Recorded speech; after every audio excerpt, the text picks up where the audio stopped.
You ever notice how the people who seem most at peace aren't the ones who never get challenged, but the ones who never let a challenge shake them? That's not luck. That's emotional discipline. It's the ability to master what I call the pause.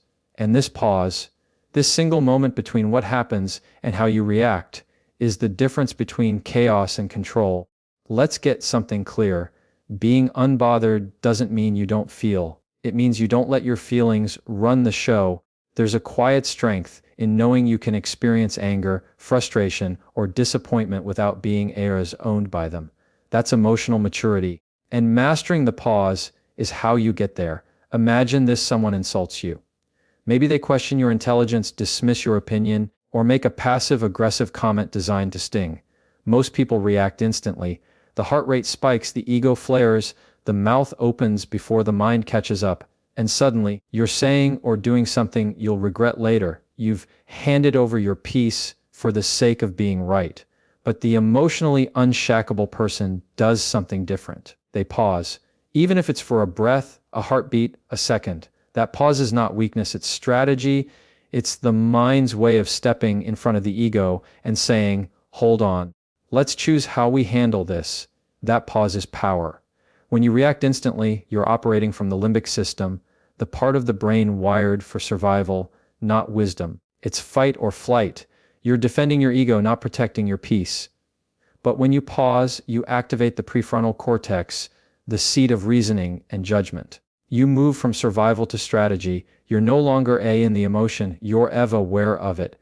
And awareness is the first step to freedom. Here's the truth. People who know how to push your buttons will always test you. Some do it consciously to feel powerful, others do it out of habit, because chaos is all they know. But your growth isn't about controlling their behavior. It's about not letting their behavior control you. When you pause, you stop the emotional hijacking. You take the energy that could have fueled a reaction and turn it into restraint. And restraint is not suppression. Suppression is when you bury emotion and pretend it's not there. Restraint is when you feel everything but choose what deserves expression. That's strength. That's composure. It's the skill of saying, I see what's happening. I feel it, but I won't let it dictate who I am. Let me give you something practical. The next time someone says something that stirs you, don't respond right away. Notice what's happening in your body. Is your jaw tightening? Are your shoulders tensing? Is your breathing shallow? That's your nervous system gearing up to react. The pause gives you space to regulate. Breathe deeply, ground yourself, and remind your brain that this isn't a threat. It's just a moment. You're safe. You're in control. And when you finally do respond, your words carry weight, because they're chosen, not thrown. They come from clarity, not chaos. Think about it. When has anyone ever said something brilliant in the heat of anger? Never. Because wisdom lives in stillness. The pause also protects your dignity. See, reacting gives someone proof that they can control your mood. Responding shows them they never could. When you remain calm in the face of provocation, you communicate something powerful without saying a word. You don't have that kind of access to me. And that message changes everything.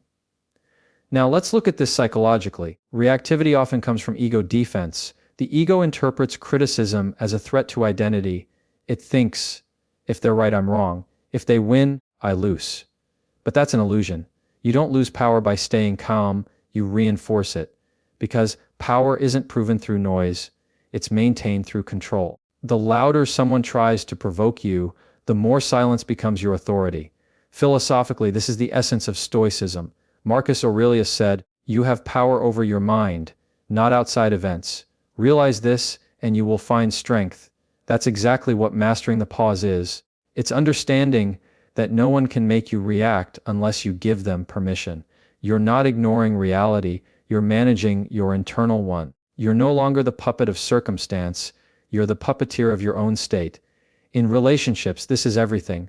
When you react emotionally to every word or behavior, you teach people that your emotions are accessible, that they can manipulate your peace with their energy. But when you pause, when you stay composed, people start recalibrating around you. They learn that your peace is private property. Not everyone gets to enter. And yes, sometimes silence will make others uncomfortable. That's okay. Let it. You're not responsible for soothing someone else's discomfort with your calm. Their need for chaos doesn't require your participation. The pause also helps you protect what really matters: your time, your focus, your energy. Every overreaction is an energy leak. You can't build anything meaningful if you're constantly emptying yourself into every emotional tug of war. So you learn to stop mid, pull, drop the rope, and walk away. It's not about indifference. It's about discernment, knowing which battles are worth your voice and which deserve your silence. And over time, the pause becomes more natural. You start noticing that you don't rise to every bait. You don't chase closure in conversations that don't deserve it. You don't match someone's volume to prove your point. You start valuing peace over being understood. Because here's the secret: when you're truly unbothered, understanding becomes optional. You're not living for validation. You're living from stability. The pause is where confidence lives.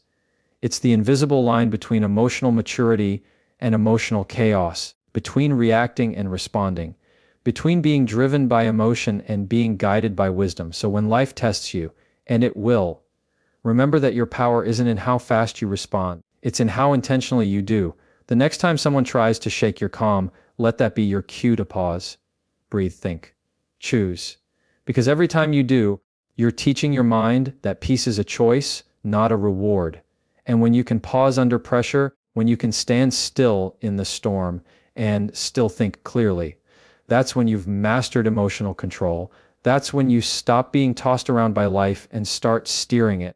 Because true power isn't about controlling others, it's about mastering yourself. You ever notice how much of our peace depends on things we can't actually control? We stress about what people think, how situations turn out, what someone might say or not say, and whether life unfolds the way we imagined. And yet, none of that truly belongs to us. The reason most people stay emotionally fragile isn't because life is unfair. It's because they're fighting battles that aren't theirs to win. The secret to becoming unbothered and emotionally unshakable is learning to detach from the outcome and control what's yours. That's easier said than done, right? Because our minds are wired to crave certainty. We want to know how things will turn out. We want people to act the way we expect. We want life to make sense. But control is an illusion. You can't control timing, outcomes, or people. You can only control how you show up. Your words, your energy, your boundaries, your effort. Everything beyond that is outside your jurisdiction. And the moment you understand that, you stop living in constant emotional negotiation with the world. Detachment doesn't mean indifference. It means you still care, you just don't cling. You still give your best. You just don't crumble when things don't go your way. It's emotional maturity at its highest level, giving fully without the obsession to control the result. You still love deeply, but you no longer confuse love with ownership. You still aim high, but you no longer tie your worth to success or failure. Psychologically, attachment to outcomes is a survival mechanism. The brain loves predictability because it feels safe. But emotional growth happens when you can hold uncertainty and still stay grounded. When you can say, I don't know how this will end, but I'll still move forward with peace. That's what real strength looks like. Let's talk about relationships for a moment, because this is where emotional detachment is most misunderstood.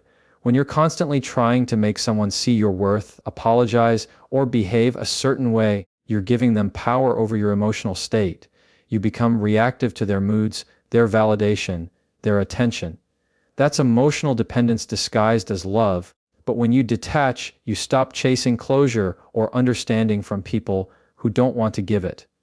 You stop over-explaining yourself to those committed to misunderstanding you. You realize that you can still care for someone and let them be exactly who they are, even if that means walking away. That's the kind of peace that can't be taken from you. Because it doesn't come from people agreeing with you. It comes from you agreeing with yourself. Now, let's look at this through the lens of philosophy. The Stoics taught that suffering comes not from events themselves, but from our attachment to how we think things should be. Epictetus said, some things are in our control and others are not. Simple but profound.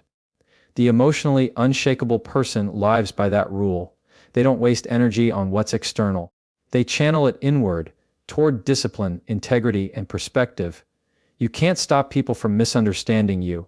You can't force outcomes to unfold the way you planned, but you can control your focus, your tone, your response. You can stay anchored while the world moves around you. That's the art of detachment. And here's the psychological reality. When you release control over outcomes, you actually perform better, because tension disappears. The mind becomes more creative, more flexible, more present. Detachment doesn't kill motivation, it purifies it. You stop working for validation and start working from purpose. You stop needing to win and start wanting to grow. Think about how much of your anxiety comes from the gap between effort and expectation. You do something good and expect a certain reaction.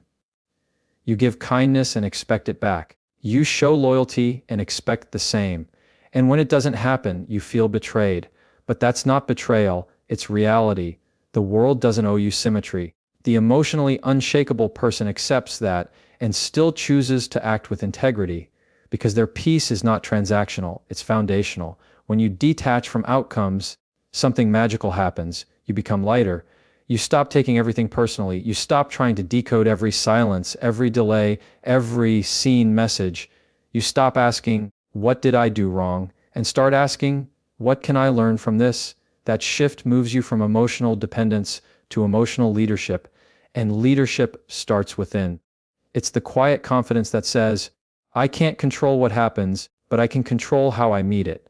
You start realizing that peace doesn't come from everything going right.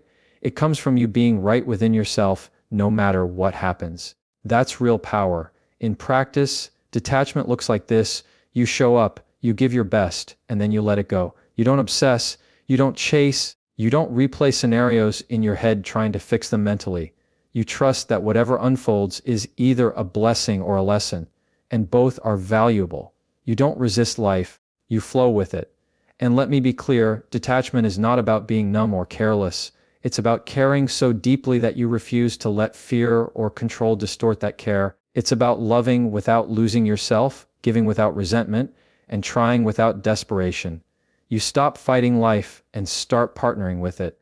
You begin to understand that every disappointment carries direction, every closed door is protection, every delayed outcome is timing at work. So instead of asking, "Why didn't this happen?" you start saying, "Maybe it's happening for me in a way I can't see yet."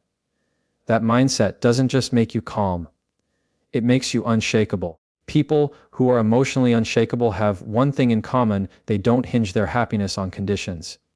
They don't say, "I'll be at peace when this works out." They say, "I'm at peace because I choose to be, regardless of how it works out." That's not arrogance, it's alignment. It's knowing that your internal world is your responsibility. When you truly live that way, people can't manipulate you, situations can't drain you, failure can't define you, because your sense of self is rooted in something deeper than outcomes.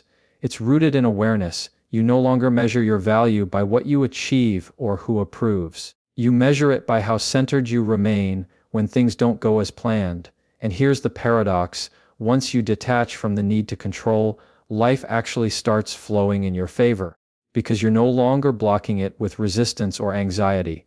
You become magnetic, not because you're chasing energy, but because you've learned how to keep your own. So if you want to be unbothered and emotionally unshakable, stop trying to control outcomes. Control your effort, control your boundaries, control your response, because that's where your freedom lies. The rest will unfold exactly as it's meant to. You'll realize that peace isn't found in everything going your way. It's found in knowing that, even when it doesn't, you're still okay. And that's when you'll finally stop chasing control and start living in power.